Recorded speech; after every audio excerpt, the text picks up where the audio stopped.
Praise the Lord. നിങ്ങളെ എല്ലാവരെയും blessed മോർണിംഗിലേക്ക് യേശു ക്രിസ്തുവിൻ്റെ നാമത്തിൽ സ്വാഗതം ചെയ്യുന്നു.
പ്രിയരെ, അനുഗ്രഹിക്കപ്പെട്ട ഒരു പ്രഭാതം കൂടെ നമ്മുടെ ജീവിതത്തിൽ അനുവദിച്ചു തന്ന വലിയവനായ ദൈവത്തെ നമുക്ക് ഒരുമിച്ച് ചേർന്ന് നന്ദി പറയാം.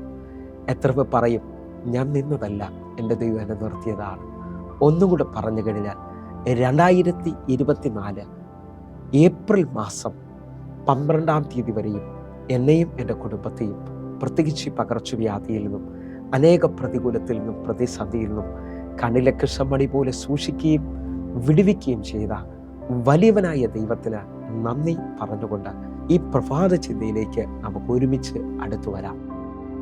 ദൈവത്തിൻ്റെ കൂടെ നടക്കുക. പ്രിയരെ, പ്രാരംഭവാക്യത്തിലേക്ക് വിശുദ്ധ മാർക്കോസ് എഴുതിയ സുവിശേഷം 5-ാം അധ്യായം അതിൻ്റെ 24-ാമത്തെ വാക്യം. അവൻ അവനോടുകൂടെ പോയി വലിയ പുരുഷാരം പിൻചെന്നു അവനെ തിക്കിക്കൊണ്ടിരുന്നു. പ്രിയരെ, പ്രഭാതത്തിൽ ദൈവം നമ്മോട് ഇടപെട്ട അനുഗ്രഹിക്കപ്പെട്ട വചനത്തിനായി നമുക്ക് ഒരുമിച്ച് ചേർന്ന് ദൈവത്തിന് നന്ദി പറയാം. ഈ പ്രഭാതത്തിൽ ഞാനും നിങ്ങളും ചിന്തിക്കുന്ന ചിന്ത ദൈവത്തിൻ്റെ കൂടെ നടക്കുക എന്നുള്ളതാണ്. എന്നെ കേൾക്കുന്നവരെ, വായിച്ചു കേട്ട വാക്യം പള്ളിപ്രമാണിയായ യായിറോസിൻ്റെ കൂടെ യേശു പോയി എന്നുള്ളതാണ്.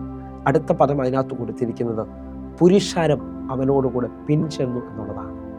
എന്നെ കേൾക്കുന്ന ഓരോ ദൈവമക്കളും തിരിച്ചറിയേണ്ടത്, യേശു കർത്താവിൻ്റെ അടുക്കലേക്ക് യായിറോസ് വരുന്നതിന് മുമ്പായി ഒരു വലിയ പുരുഷാരം യേശുവിൻ്റെ കൂടെ പോകുന്നുണ്ട്. എന്നാൽ പ്രാർത്ഥനയ്ക്ക് വേണ്ടി ആ പാദപീഠത്തിൽ അപേക്ഷിച്ച ഈ യായിറോസിൻ്റെ കൂടെ യേശു പോകുകയാണ്. എന്നെ ശ്രദ്ധിക്കുന്ന ഓരോ ദൈവമക്കളും, നിങ്ങൾ പ്രാർത്ഥിക്കുന്നവരാണെങ്കിൽ, ദൈവത്തെ ആശ്രയിക്കുന്നവരാണെങ്കിൽ നിങ്ങളുടെ കൂടെ ദൈവമുണ്ട്. എല്ലാ വിഷയത്തിനകത്തും നിങ്ങളുടെ മുമ്പോട്ടുള്ള എല്ലാ വഴികളിലും ഇന്നു മുതൽ, ഈ പ്രഭാതം മുതൽ ഒരു തീരുമാനമെടുത്താട്ടെ, ഞാൻ പ്രത്യേകമായി പ്രാർത്ഥിക്കും. പ്രാർത്ഥിക്കുന്നവനെ ഒരിക്കലും ദൈവം കൈവിടത്തില്ല കേട്ടോ. അപേക്ഷിക്കുന്നവനെ ഉപേക്ഷിക്കത്തില്ല കർത്താവ്. ഇതാ യായിറോസ് തൻ്റെ കുഞ്ഞുമകൾക്ക് വേണ്ടി യേശുവിൻ്റെ പാദപീഠത്തിൽ വളരെ അപേക്ഷിച്ചു എന്നാണ് അവിടെ എഴുതിയിരിക്കുന്നത്. നിങ്ങൾ വിശ്വസിക്കുന്നവരാണെങ്കിൽ എൻ്റെ കൂടെ ചേർന്നുകൊണ്ട് എന്നും പ്രാർത്ഥിക്കുന്ന കർത്താവുമായി ആഴമേറിയ ബന്ധമുള്ളവനോട് ഇന്ന് എനിക്കൊരു ദൂത് പറയാനുണ്ട്. നിന്നെ വിട്ട് കർത്താവ് അകലത്തില്ല. എൻ്റെ കർത്താവ് നിൻ്റെ കൂടെ നടക്കുന്നതാണ്. ഹല്ലേലൂയ. അങ്ങനെ ഉണ്ടെങ്കിൽ മാർക്കോസിന്റെ സുവിശേഷം 5-ാം അധ്യായം ശ്രദ്ധിക്കണം കേട്ടോ. 5-ാം അധ്യായം 3 വ്യക്തി ജീവിതങ്ങളെ കർത്താവ് വിടുവിക്കുന്നത് കാണാൻ കഴിയും. അല്ലെങ്കിൽ ഗദരദേശത്തിലെ ഭൂതഗ്രസ്തനെ, അതിനു മുമ്പേ 4-ാം അധ്യായം അതിൻ്റെ 35 മുതലുള്ള വാക്യങ്ങളിൽ ആ ഭൂതഗ്രസ്തനെ ഗദരദേശത്തിൽ ചെന്ന് വിടുവിക്കേണ്ടതിന് വേണ്ടി എൻ്റെ കർത്താവ് ദേശങ്ങൾ കടലിൽ കടന്ന് ചെല്ലുന്ന അനുഭവമാണ്. ആ കടലിലൂടെയുള്ള യാത്രയിൽ യേശു കർത്താവിൻ്റെ കൂടെ നിന്ന പുരുഷാരം വലിയ പ്രതികൂലം കണ്ടു. ഹല്ലേലൂയ. അവരുടെ ജീവിതത്തിൽ എല്ലാ പ്രതീക്ഷകളും അവസാനിച്ചെന്ന് തോന്നിയിട്ടുണ്ട്. പക്ഷേ എൻ്റെ കർത്താവ്, കൂടെ പോകുന്ന കർത്താവ്, ആ പ്രതികൂലത്തെ അവസാനിപ്പിക്കുന്നത് കാണാൻ കഴിയും. മുക്കുമെന്ന് വെല്ലുവിളിച്ച തിരമാലയെ, തകർക്കുമെന്ന് വെല്ലുവിളിച്ച കാറ്റിനെ എൻ്റെ കർത്താവ് ശാസിക്കുന്നത് കാണാം. അടങ്ങുക എന്ന് കൽപ്പിക്കുന്നത് കാണാൻ കഴിയുന്നുണ്ട്. നിങ്ങൾ വിശ്വസിക്കുന്നവരാണെങ്കിൽ കൂടെ വരുന്ന കർത്താവ് നിങ്ങൾക്ക് വേണ്ടി നിങ്ങളുടെ പ്രതികൂലങ്ങളെ ഈ മിനിറ്റിൽ അത്ഭുതമാക്കാൻ പോകുകയാണ്. അങ്ങനെ ഇതാ യേശു കർത്താവിനോടുകൂടെ യായിറോസ് മുമ്പോട്ട് പോവുകയാണ്. യേശു കർത്താവുമായിട്ട് മുമ്പോട്ട് പോകാമെങ്കിൽ ജീവിതത്തിനകത്ത് ഇതുവരെയും കാണാത്ത അത്ഭുതങ്ങൾ കാണാൻ പറ്റും. ഇതാ 12 വർഷമായി രക്തസ്രാവസ്ത്രീയുടെ സൗഖ്യം കാണുവാൻ യായിറോസിന് സാധിച്ചു. നമ്മുടെ ജീവിതത്തിൽ ദൈവം അനുവദിക്കുന്ന സാക്ഷ്യങ്ങളെ നിങ്ങൾ നിസ്സാരമായി കാണരുത്. കാരണം അടുത്ത മണിക്കൂറിൽ ഞാനും നിങ്ങളും സാക്ഷികളാകാൻ പോവുകയാണ്. 12 വർഷമായ രക്തസ്രാവസ്ത്രീയുടെ സാക്ഷ്യത്തെ തുടർന്ന് അടുത്ത മിനിറ്റിൽ അല്ലെങ്കിൽ അടുത്ത വാക്യത്തിൽ യായിറോസിന്റെ വീട്ടിൽ നിന്ന് ആള് വന്ന് പറയാണ്, നീ ആശ്രയിച്ച, നീ പ്രാർത്ഥിച്ച വിഷം അവസാനിച്ചിട്ടുണ്ട്, ഇനി ഗുരുവിനെ അസഹ്യപ്പെടുത്തണ്ട. എന്നാൽ കർത്താവിൻ്റെ കൂടെ നടക്കുന്ന യായിറോസിനോട് എൻ്റെ ദൈവത്തിന് പറയാനുണ്ട്, ഇനി നിന്റെ പ്രതികൂലം നിൻ്റെതല്ല, എൻ്റെയാണ്. ഹല്ലേലൂയ.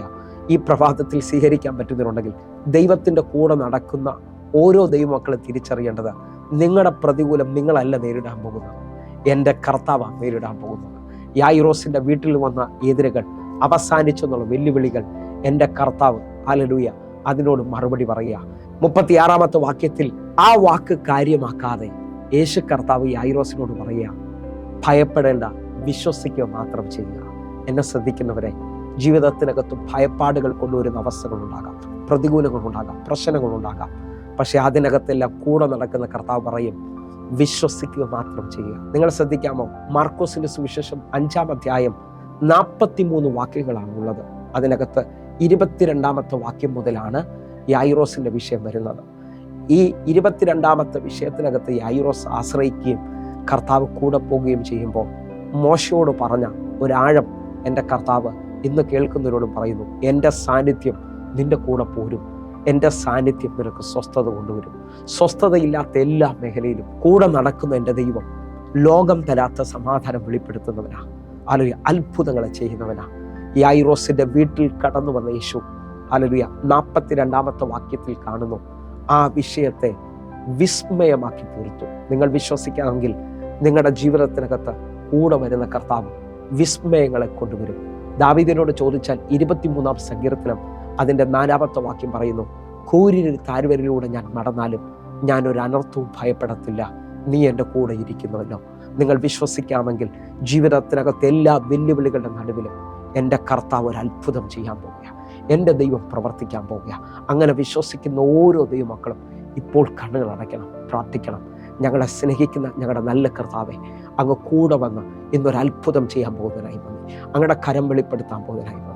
യേശുവിൻ നാമത്തിൽ ഞങ്ങൾ പ്രാർത്ഥിക്കുന്നു, ഇതൊരു അത്ഭുതമാകട്ടെ, ഇതൊരു അതിശയമാകട്ടെ. കർത്താവിൻ്റെ കരം വെളിപ്പെട്ടതിനായി നന്ദി. ആമേൻ, ആമേൻ. പ്രിയരേ, ഈ പ്രഭാത സന്ദേശം നിങ്ങൾക്ക് അനുഗ്രഹമായി ഞാൻ വിശ്വസിക്കുകയാണ്. ഇന്ന് കർത്താവിനെ മുറുകെ പിടിക്കണം. ഹല്ലേലൂയ. ഒരു അത്ഭുതം നിങ്ങൾ പറയണം. ഹല്ലേലൂയ.